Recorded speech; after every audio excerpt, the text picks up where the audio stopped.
Hello students, आज हम सम number 17 देखते हैं। Siddhpur Isabgold limited issued 6000 equity share of 10 each at the premium of 7 rupees per share. The amount was payable as under. तो यहाँ पर 7 rupees का प्रीमियम दिया है, मीन्स शेयर को 17 रुपीज़ से ऑफर किया है जनरल पब्लिक को। ₹10 पर share on application including security premium. तो यहाँ पर 10 रुपीज़ मीन्स 7 रुपीज़ का प्रीमियम होगा और 3 रुपीज़ एप्लीकेशन के टाइम पर होंगे।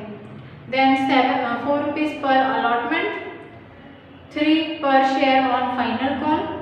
Applications were received for 9,000 share. Excess applications were rejected and money paid thereon was refunded. Okay, तो यहाँ पर एप्लीकेशन की वर्किंग करते हैं हम।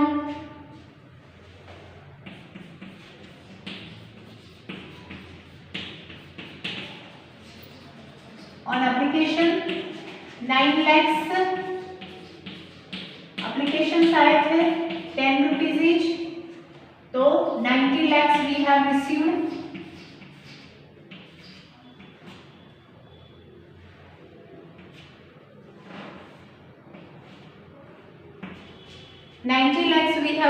Now among that हमें सेपरेट करना है इसमें से सिक्योरिटी प्रीमियम। पहले तो share capital,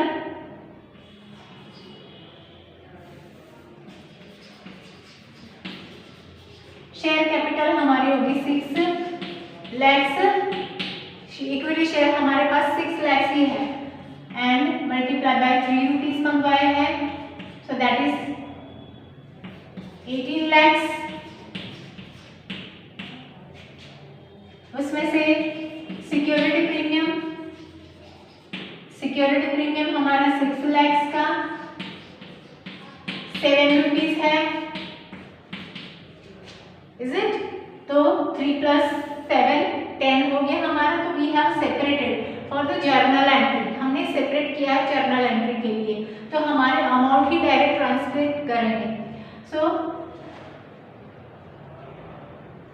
42 lakhs and refund. कितने रिफंड करने हैं? हमारे पास एप्लीकेशंस आई है 9 lakhs की, पर एक्चुअल में हमारे पास शेयर कितने हैं? सिर्फ और सिर्फ 6 lakhs। तो कितने एडिशनल है? 3 lakhs एप्लीकेशंस के अमाउंट रिफंड किए हैं। 10 रुपीज से आए थे, so we have refunded 30 lakhs। Okay, तो ये तीनों का टोटल हो जाएगा 90 lakhs. Now that is about the application time. अब अलॉटमेंट के टाइम पर देखते हैं। अब हमारे पास 6 lakhs ही है इक्विटी शेयर। अलॉटमेंट के टाइम पर मंगवाए हैं कितने पैसे? 4 rupees per share.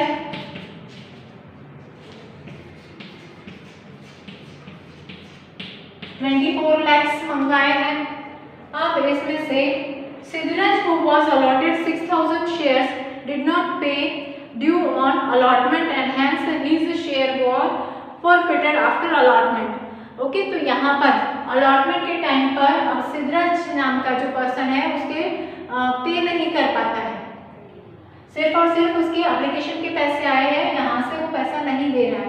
So we have to forfeit that 6,000 calls in arrear.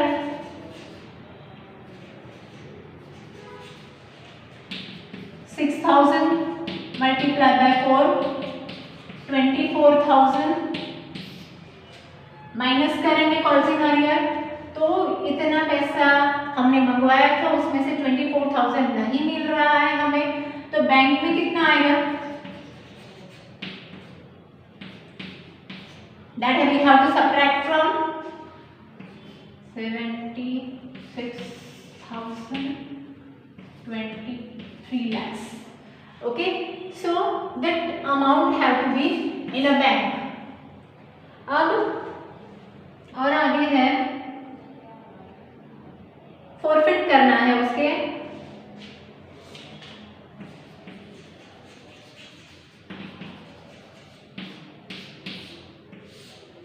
Now जब फॉरफिट करते हैं तो हमने कितने पैसे उसके फॉरफिट करने हैं? Equity share capital, equity share capital हमारे 6,000 share 10 rupee, so that is of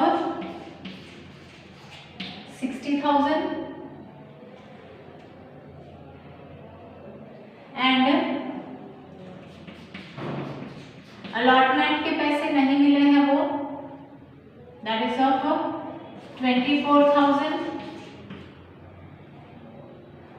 and calls in arrear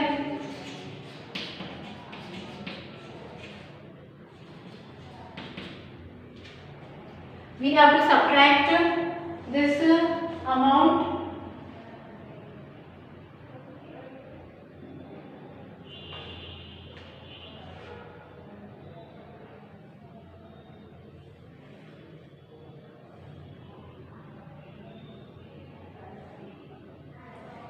okay, we have to forfeit the amount of 7 rupees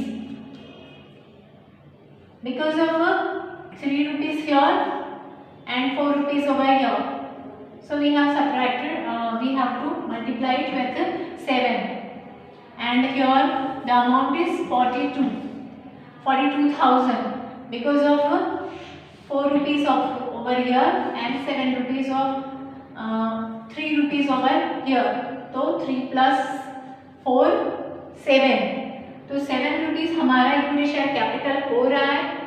अब यहाँ से वो पैसे नहीं दे रहा है, मीन्स हमारी कैपिटल गैदर होनी चाहिए 42,000 पर उतनी नहीं हो रही है, सो फॉरफिट कितना हो रहा है? अलॉटमेंट नहीं दे रहा है and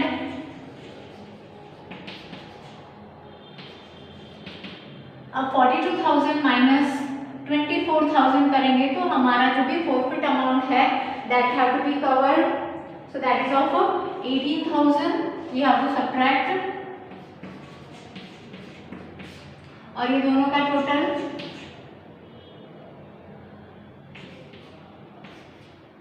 okay, so we have carried, तो ये जो दो है we have to credit journal entry के अंदर। जब फॉरफिट करते हैं तब ये अमाउंट जो है अलॉटमेंट की अमाउंट जो हमने जब्त कर ली है ये वाली, और फॉरफिट मींस हमें एक्चुअल में मिलना चाहिए था 42,000 पर हमें इतना नहीं मिल रहा है, कितना कम मिल रहा है 18,000, सो वी हैव फॉरफिटेड, जब्त कर लिए इतने पैसे, okay, so 18,000 we have forfeited, so we have made this, then afterwards final call मंगवा रहे हैं,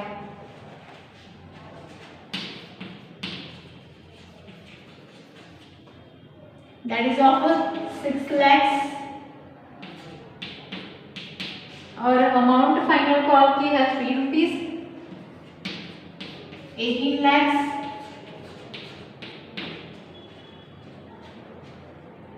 अब इसमें से 18 lakhs सॉरी यहाँ पर एक खास ध्यान रखना है कि आपके अब फाइनल कॉल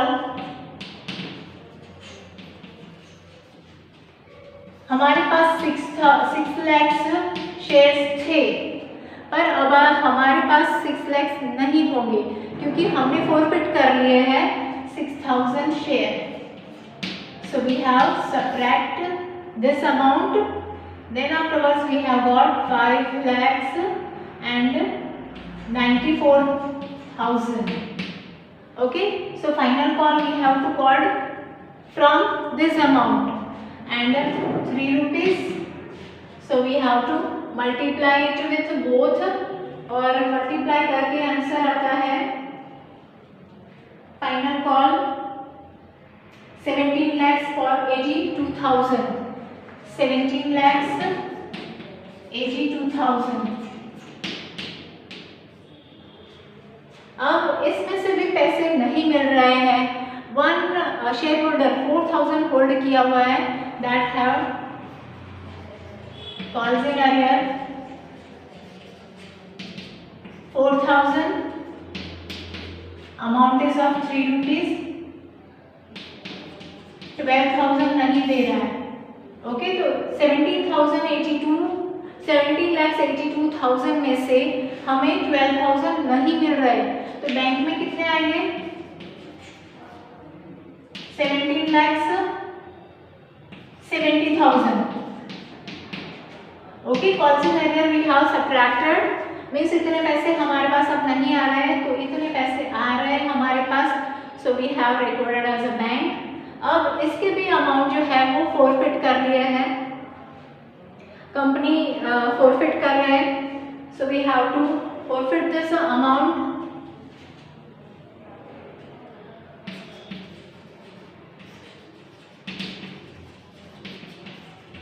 $4,000 मल्टीप्लाई बाय 10, पूरा पैसा मंगवाया था, सो दैट इज ऑफ 40। अब इसमें से कौन कौन से अमाउंट हमें नहीं मिले हैं? फाइनल कॉल ही नहीं मिला है। फाइनल कॉल कितना था? 4,000 मल्टीप्लाई बाय 3, 12,000। तो फॉरफिट कितना हुआ? ये इक्विटी शेयर कैपिटल होगा,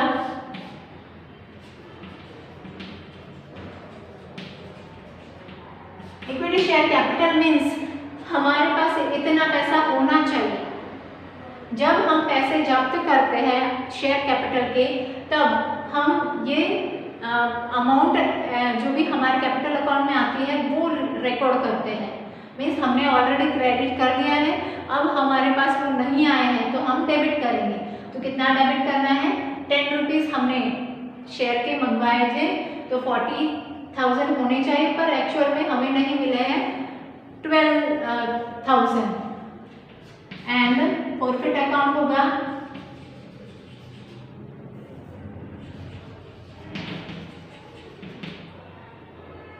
बाकी का जो रिमेनिंग बचता है सब्ट्रैक्ट करेंगे,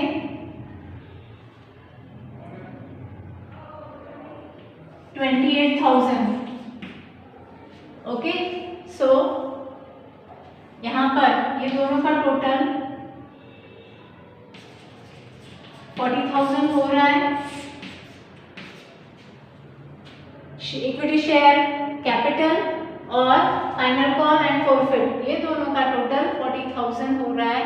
मीन्स ये जो है हमें डेबिट करना है और ये दो जो है वो हमें क्रेडिट करना है जर्नल एंट्री के अंदर। क्लियर? नाउ वी हैव री इश्यूड दिस टू। एक जो हमारा ये फॉरफिट का 4,000 है वो, और हमारा ये फॉरफिट है 6,000, दैट बोथ हैव री इश्यूड। अब ये 6,000 है वो 7 रुपीज़ से री इशू किया है, और ये जो है हमारा 6 रुपीज़ से री इशू किया है। तो इसकी एंट्री होगी हमारी, फर्स्ट ऑफ ऑल 6,000 जो शेयर है मल्टीप्लाई बाय 10, तो हमें 60,000 मिलने चाहिए, और 4,000 शेयर जो है मल्टीप्लाई बाय 10, 40,000 हमें मिलने चाहिए। पर बैंक में कितने आएंगे? 6,000 मल्टीप्लाई बाय 7 रुपीज़, 7 रुपीज़ से इश्यू किया है, तो 42,000। ओके, तो बैंक में 42,000 आएंगे। तो बाकी का बचा है, ये लॉस हुआ है, तो ये लॉस हमारा जो फॉरफिट है, फॉरफिट का मतलब है हमने शेयर होल्डर के पैसे जब्त कर लिए हैं, शेयर भी ले लिए और उसके पैसे भी ले लिए हैं, तो हमारे पास पैसे स्पेयर में बचे हैं फॉरफिट के। तो फॉरफिट 28,000 और फॉरफिट 18,000। ओके, तो हमारे फॉरफिट अमाउंट कितने हो गए हैं? 28,000 एंड 18,000।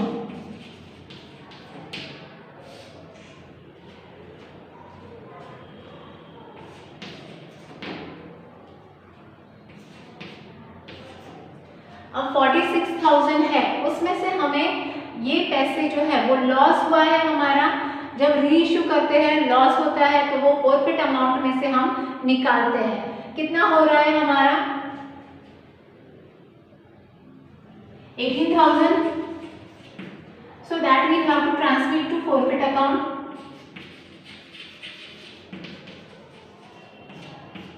ओके, तो इतना आएगा बैंक के अंदर, इतना आएगा फॉरफिट के अंदर। नाउ और ये होगा equity share capital 60,000 equity share capital. अब सेम वे यहां पर हम रीइश्यू करते हैं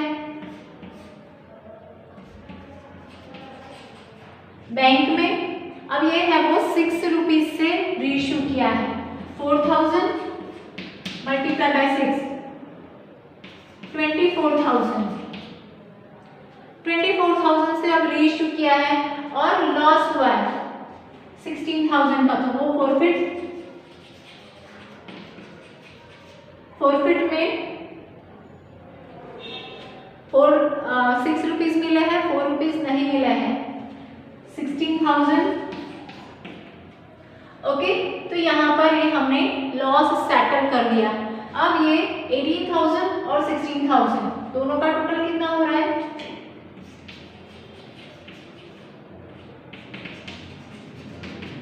18,000 प्लस 16,000,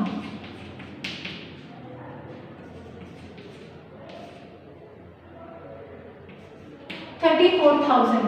तो अब ये 34,000 हमने यूटिलाइज कर दिए हैं।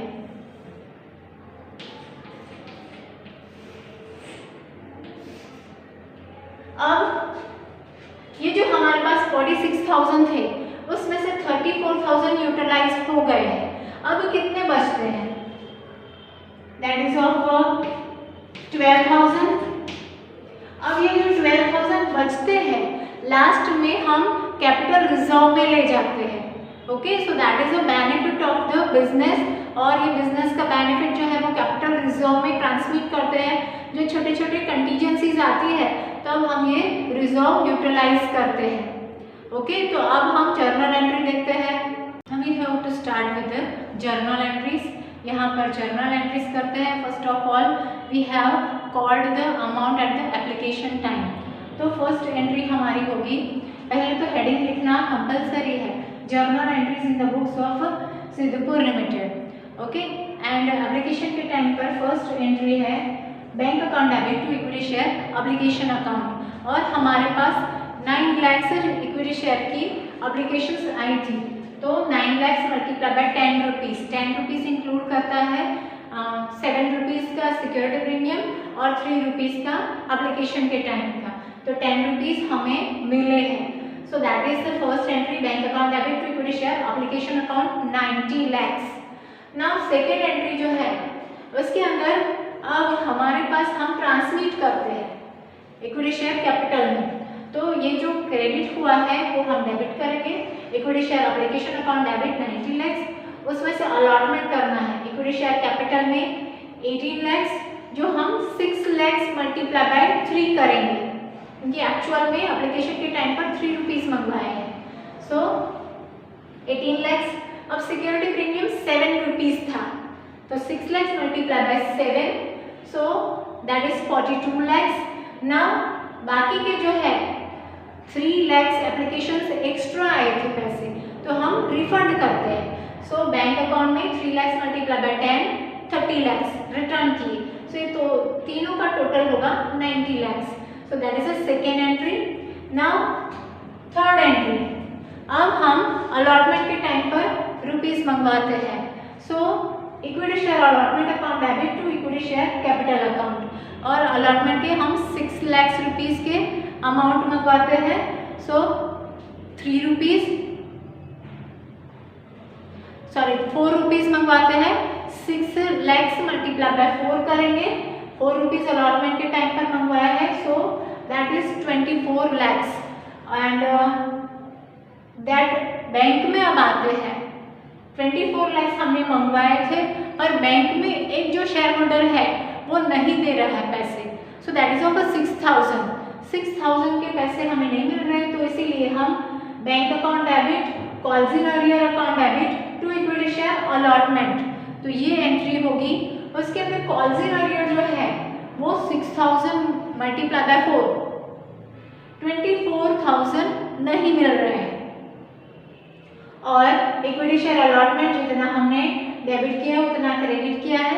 अब जो नहीं मिल रहे हैं और जो हमने मंगवाए थे, ये दोनों का सब्ट्रैक्शन करेंगे तो हमें मिल जाएंगे बैंक के amount. Okay, so we have received 23,76,000। Okay, आगे हमने वर्किंग देखा था, उसके अंदर भी हमने ये कैसे निकाला था, that we have clarified. Now fifth number entry, that is for the forfeit account. तो ये जो 6000 के जो शेयर थे वो अब हम फॉरफिट करते हैं। So equity share capital account debit, so that is of 7 rupees, 6000 multiply by 7, 42,000 हो गए, क्योंकि हमने इक्विटी शेयर कैपिटल क्रेडिट किया था। यहाँ पर देखिए इक्विटी शेयर कैपिटल क्रेडिट किया है, same way equity share capital credit किया है। ओके, तो इसके अंदर ये 6000 के शेयर भी क्रेडिट किए होंगे, तो अब हम उसके पास से ले लेते हैं, शेयर होल्डर के पास से वापस ले लेते हैं। So that we have forfeited equity share capital account debit किया and equity share allotment account, जो पैसे हमें नहीं मिले हैं, यहाँ पर अलॉटमेंट के कितने नहीं मिले हैं, 24,000 वी हैव अलॉटेड, और बाकी के जो है वो हमने जब्त कर लिए, शेयर भी ले लिए और उसके पैसे भी ले लिए, क्योंकि हमारा एप्लीकेशन के टाइम पर मिले होंगे। सो दैट फॉरफिट अकाउंट 18,000, तो टोटल दोनों का हो जाएगा 42,000। अब हम फाइनल कॉल मंगवाते हैं, तो फाइनल कॉल की एंट्री है equity share final call account debit to equity share capital account.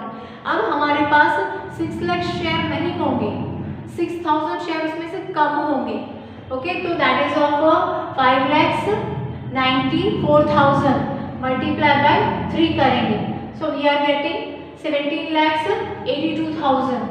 Okay, so from that we have another share holder, दूसरा जो शेयर होल्डर था वो अब हमें पैसे नहीं दे रहा है, सो उसका भी कॉल्स इन अर्लियर होगा। 4000 के शेयर्स जो थे वो पैसे हमें नहीं मिल रहे हैं, सो 3 रुपीज के 4000 के शेयर हो रहे, 4000 मल्टीप्लाई बाय 3 12,000, तो 12,000 हमें नहीं मिल रहा है। Equity share final call 17,82,000 equity share credit किया है, फाइनल कॉल 17,82,000। ओके, तो अब उसमें से इतने नहीं मिल रहे हैं, तो सब्ट्रैक्ट करेंगे 17,82,000 में से, तो हमें इतने मिल रहे हैं 17,70,000 we have got in the bank. Now अब हम इसको भी फॉरफिट करते हैं। एक्चुअल में हमने पूरी अमाउंट मंगवाए थे 4000 के, तो पर 4000 में से हमें ये पैसे नहीं मिले हैं फाइनल कॉल की amount. So we have debit on the equity share capital account, 10 rupees से मल्टीप्लाई करेंगे, क्योंकि तीनों टाइम पर उसने दिए हैं, पर फाइनल कॉल के टाइम पर उसने नहीं दिए। सो 10 रुपीज से मल्टीप्लाई करेंगे, 4000 मल्टीप्लाई बाय 10, तो 40,000 आया amount. And equity share final call के पैसे जो है 12,000 वो नहीं दे रहा है, इसीलिए इक्विटी शेयर फाइनल कॉल हमने क्रेडिट किया है, और बाकी का जो बचता है वो इक्विटी शेयर फॉरफिट अकाउंट में ट्रांसमिट करेंगे। So we have to subtract this 40,000 minus 12,000, तो जो भी अमाउंट बचती है दैट इज फॉरफिट, मीन्स हमने जब्त कर ली है उस शेयर होल्डर की amount, that is of 28,000। Now अब हम री इश्यू करते हैं। अब ये पैसे हमने ले लिए, शेयर भी ले लिए, पर अब हम शेयर हमारे पास नहीं रखेंगे, वो हम री इश्यू करेंगे। तो री इश्यू की एंट्री यहाँ पर है bank account debit, forfeit account debit. Bank account के अंदर हमने 7 रुपीज से 6000 के शेयर्स री इश्यू किए हैं। ओके, तो 7,000 मल्टीप्लाई बाय 6,000 मल्टीप्लाई बाय 7, 42,000 हुए। एंड फॉरफिट अकाउंट एक्चुअल में इक्विटी शेयर कैपिटल हमारा 60,000 होना चाहिए, 6,000 मल्टीप्लाई बाय 10 रुपीज हमें मिलने चाहिए, फेस वैल्यू है ये जो कंपनी ने डिसाइड की है, तो 60,000 मिलने चाहिए, पर हमने सिर्फ और सिर्फ 7 रुपीज से ही इश्यू किया है, तो कितना नहीं मिल रहा है 18,000। 18,000 जो हम फॉरफिट में से सेटल करते हैं। ओके, तो फॉरफिट अकाउंट डेबिट 18,000, जो ये दोनों का डिफरेंस आया वो हमने फॉरफिट अकाउंट में से सेटल किया है ना। अब दूसरे जो शेयर है 4,000 वाले शेयर, उसकी एंट्री है bank account debit equity share forfeit account debit. Bank account के अंदर अब ये 4,000 के शेयर है वो 6 रुपीज से रीइश्यू किए हैं, तो 4,000 multiply bye 6 24,000। Forfeit account 16,000। Equity share capital, equity share capital के अंदर अमाउंट 48,000 आया है, तो 4,000 मल्टीप्लाई बाय 10। ओके, क्योंकि फेस वैल्यू जो है शेयर की वो 10 रुपीज है, तो 40,000 हुआ, तो 40,000 में से हमें बैंक में इतने मिल रहा है, तो कितने नहीं मिल रहे हैं 60,000 हमें नहीं मिल रहा है, तो वो हम सेटल करेंगे फॉरफिट में से। सो फॉरफिट अकाउंट डेबिट 16,000। अब ये दोनों फॉरफिट अकाउंट इतने सेटल हुए हैं, फिर भी हमारे पास बचता है forfeit, so we have to transmit to the capital reserve account. तो लास्ट एंट्री में होगा share forfeit account debit 12,000 to capital reserve account 12,000। तो लास्ट में ये एंट्री हम फॉरफिट अकाउंट जो है वो क्लोज डाउन करते हैं, और जो शेयर होल्डर के पास से एडिशनल जब्त किया हुआ पैसा है वो हम शेयर कैपिटल के अंदर ट्रांसमिट करते हैं। Okay, so this about the sum, study it well, thank you.